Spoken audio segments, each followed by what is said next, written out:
What's up, guys? Welcome back to the garage. We got the old OBS back in here. We're going to do some work on the cooling system now that I'm hoping will also help the air conditioner that we've had so much trouble out of. Let's check it out. I'll show you the parts and we'll get started.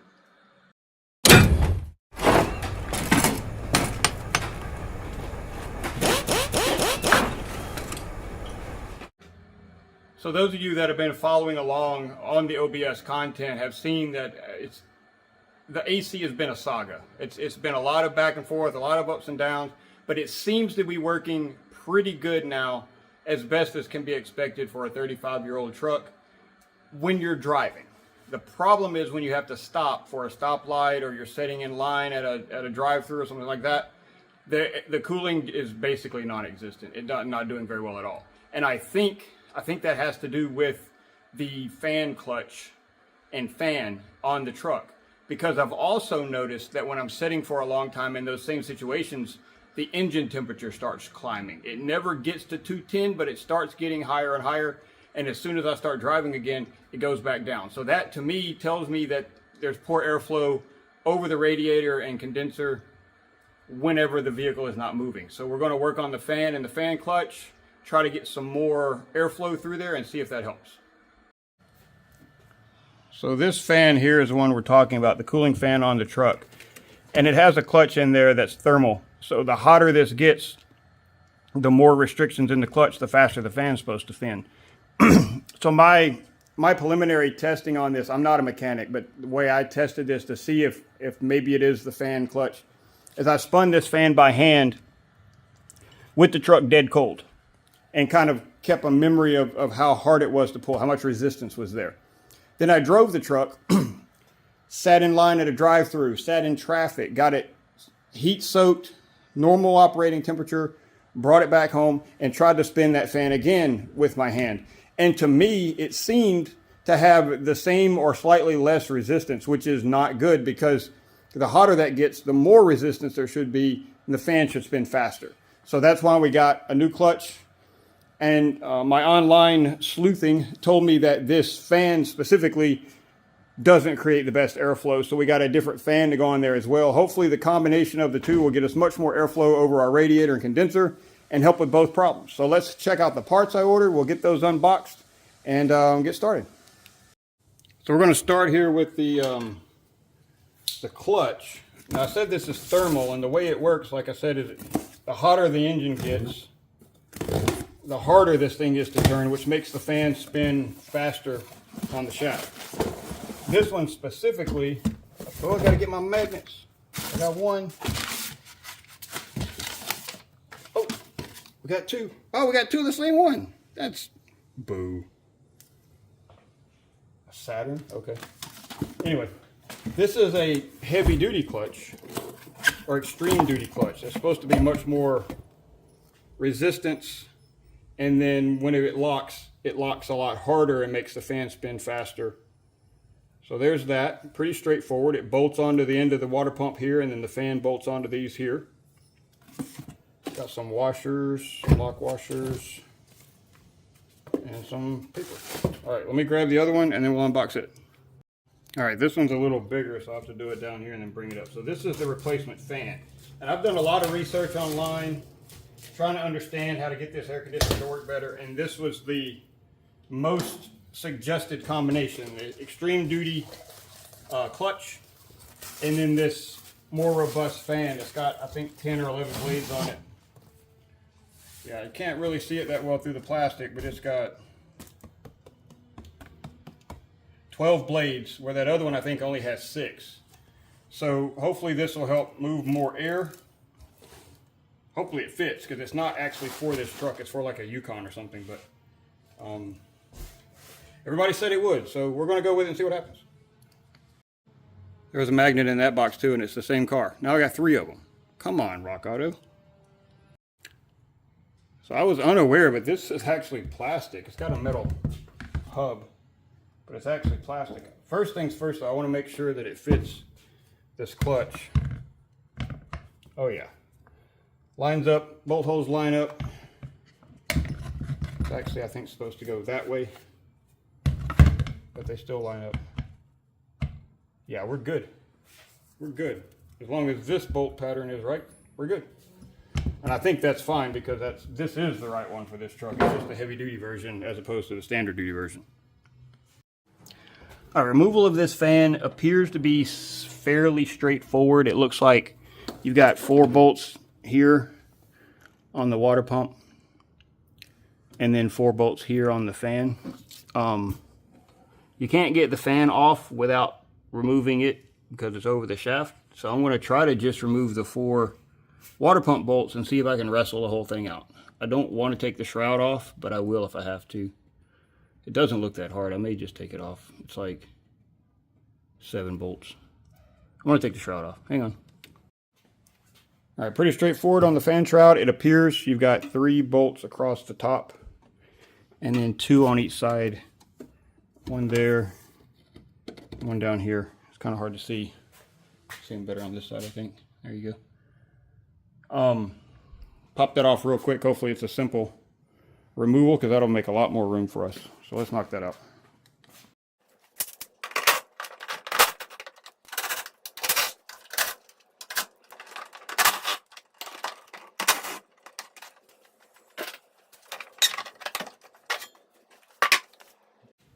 All right, those first set of bolts on the shroud were 10 millimeter. Like I said, there's 7 of them.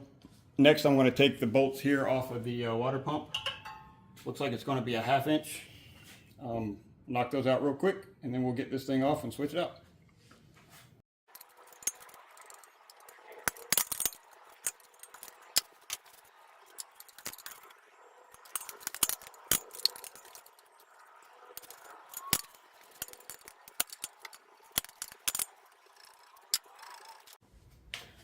All right, got all the bolts out. The bottom one's kind of a pain in the butt to get to. I've always wondered why these fans have 2 of the blades offset like a gap here. And maybe it's so you can reach in between them to take those bolts out and put them back on. I don't know. It's been there for 35 years, so it's still stuck to the water pump. So I'm going to grab a chisel or something and kind of tap on it and see if I can get it to pop loose. And then we'll get it on the bench and have a look at it.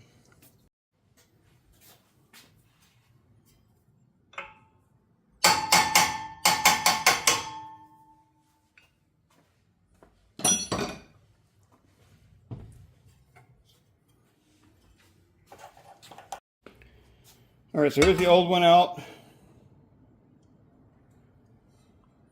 little dinky fan. I was kind of iffy on if a fan would make a difference, but now that I've got them out, that is way more airflow, I bet. So I'm pretty excited now. So I'm going to go ahead and get this fan off because I need the bolts for that. And then we'll put it back on. Check it out.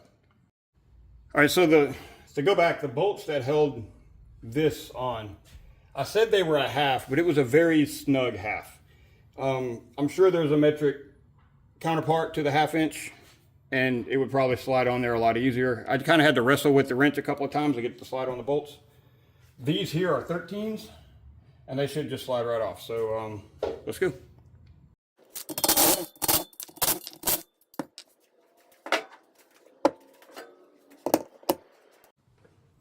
I know one side says front, but I did go ahead and bring that one over here and verify the blade pitch is the same direction the way it is. So this is the right way. Bolt it back in. We'll be ready to install.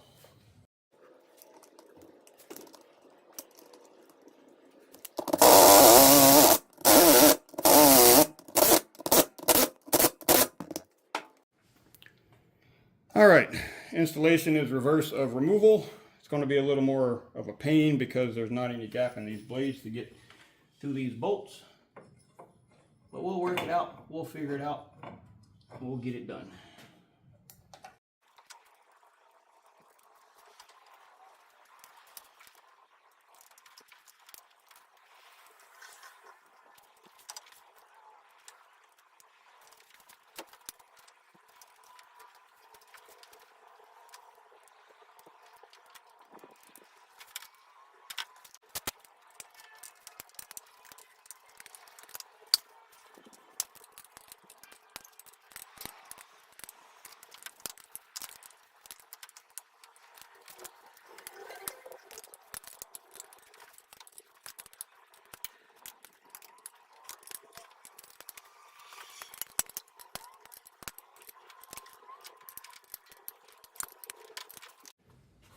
All right, that was a bit of a pain. You have to seat that thing so you can go around and snug up all the bolts.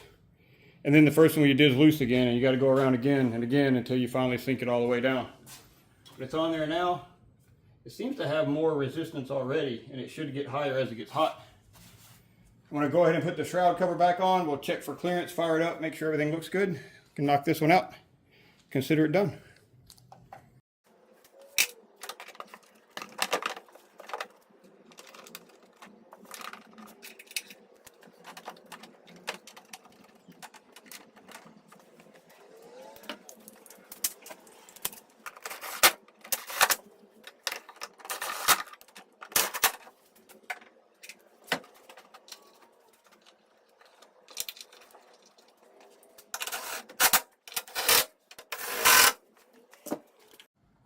All right, shroud's back in, all 7 bolts. Whenever you put that back in, be sure to be careful here because this shroud is actually what locates the radiator. It's not bolted to anything under there, so it just flopped back when I pulled that off. So make sure you pull it up and get your bolt holes all the way up so that you got proper clearance. I'm gonna go ahead and spin this thing by hand just to make sure it doesn't hit the shroud anywhere.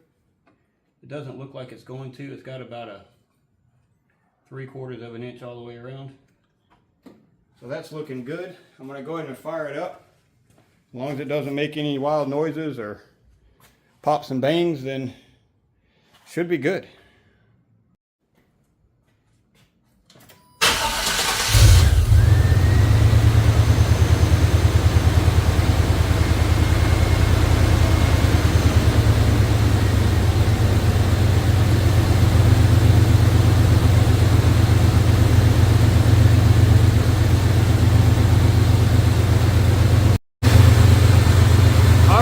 Appears to be spinning. It's blowing air this way, which is the correct direction, so that's good. It's not hitting anything. Feels a really good airflow just at idle, even before the clutch tightens up. I'm happy with it. All right, so I let it run for a while until the thermostat opened and this top hose got hot. And I was watching the temperature on the dash and it got up to like the line before 210 and then the thermostat opened and it dropped. So I feel good about that. It's not super hot today. It's like mid to high 80s and I am in the shade. So it's not really a true test. The true test won't be until I get it out on the streets and get stuck in traffic. So, but for now, I'm gonna call it a win. I'm going to put up the tools and finish this one off. Almost forgot to put my magnet up since I got 3 of the same ones. Put them in right there. There we go. It's coming along. All right, guys, that's going to wrap it up for this one. As always, thank you so much for hanging out with me and tagging along. We got this one knocked out in record time. I expected it to be a little bit more of a fight, and I'm pretty proud to say that I only dropped 1 nut in the whole project. So that's a win. If you like this content, you like the OBS stuff, please be sure to subscribe to the channel. The next video is probably going to be tackling the driver's seat. It's broken, and we're going to have to try to build some brackets or something to try to fix it because somebody already tried to weld it and it didn't hold. And we'll also bust out my do-it-yourself at-home powder coating kit to powder coat the parts that we make. So that'll be fun. We also got a few things to do on the Vet. It's a simple changing some lights, but it requires taking the wheels and everything off. So that's a bit of a project. So that's coming along. And whatever else I can come up with. But for now, you guys have a good one. Rock on.